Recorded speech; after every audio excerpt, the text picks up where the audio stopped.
Bulldozer ચાલ્યું, મકાન પર ફરી વળ્યું બુલડોઝર। જમીન પર કરેલા દબાણોને દૂર કરવાની કામગીરી હાથ ધરવામાં આવી રહી છે। દબાણ હટાવવાની કામગીરી ચાલુ રહે તેવી પણ શક્યતાઓ છે। સતત 5મા દિવસે દબાણો હટાવવાની કામગીરી કરવામાં આવી છે। અલગ અલગ વિસ્તારોમાં અત્યાર સુધી આ ડિમોલિશનની કામગીરી હાથ ધરવામાં આવી। સતત 5મા દિવસે બેટ દ્વારકામાં જે બુલડોઝર ફેરવાઈ રહ્યું છે। હાલ પાર વિસ્તાર છે કે જ્યાં ગેરકાયદે જે રહેણાંક મકાનો હતા ત્યાં બુલડોઝર ફરી વળ્યું છે। તો દ્વારકાના અલગ અલગ વિસ્તારોમાં 5 દિવસથી ગેરકાયદેસર જે દબાણો છે તે દૂર કરવાની કામગીરી હાથ ધરવામાં આવી રહી છે।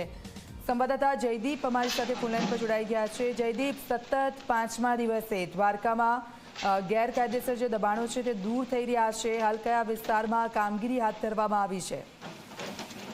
નિરીક્ષિતા, ચોક્કસથી વાત કરીએ તો દાદાનું બુલડોઝર છે સતત 5મા દિવસે છે તે બેટ દ્વારકાની અંદર છે તે ફરી વળ્યું છે। બેટ દ્વારકાના પાર વિસ્તારમાં આ જે બુલડોઝર છે તે એક્શન મોડમાં છે। ખાસ જ્યારે વાત કરીએ તો પાર વિસ્તાર છે કે જ્યાં દાદાના બુલડોઝર દ્વારા છે કે જે ગેરકાયદેસર રહેણાંક મકાનો છે તેના પર છે તે દાદાનું બુલડોઝર છે તે ફરી વળ્યું છે।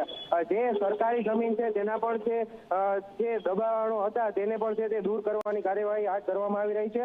અને હજુ પણ છે તે આ શક્યતાઓ જોવા મળી રહી છે કે હજુ પણ ડિમોલેશન છે તે યથાવત રહેશે। સતત 4 દિવસથી છે તે દાદાનું બુલડોઝર છે તે બેટ દ્વારકાની અંદર ફરી વળ્યું છે। જ્યારે 39 જેટલા રહેણાંક મકાનો, 7 કોમર્શિયલ બાંધકામો, 7 જેટલા અન્ય બાંધકામો, તેમ પૈકી 22,638 ચોરસ મીટર જેટલી જગ્યા છે તેને ખુલ્લી પાડવામાં આવી છે અને જેની કિંમત 12,15,16,000 જેટલી છે તે ગણવામાં આવી રહી છે। હજુ પણ છે તે દાદાનું બુલડોઝર છે તે બેટ દ્વારકાની અંદર ફરે તેવી શક્યતાઓ છે તે સેવાઈ રહી છે। નિરીક્ષિતા, બિલકુલ આભાર જયદીપ, આપની પાસેથી અપડેટ્સ લેતા રહીશું। તો આપ જુઓ, સતત 5મો દિવસ અને આ બુલડોઝર ફરી વળ્યું છે। અલગ અલગ વિસ્તારોમાં કામગીરી હાથ ધરવામાં આવી છે। એક ટીમ સાથે રાખવામાં આવી છે, અધિકારીઓ અને પોલીસ અધિકારીઓ ત્યાં ઉપસ્થિત છે।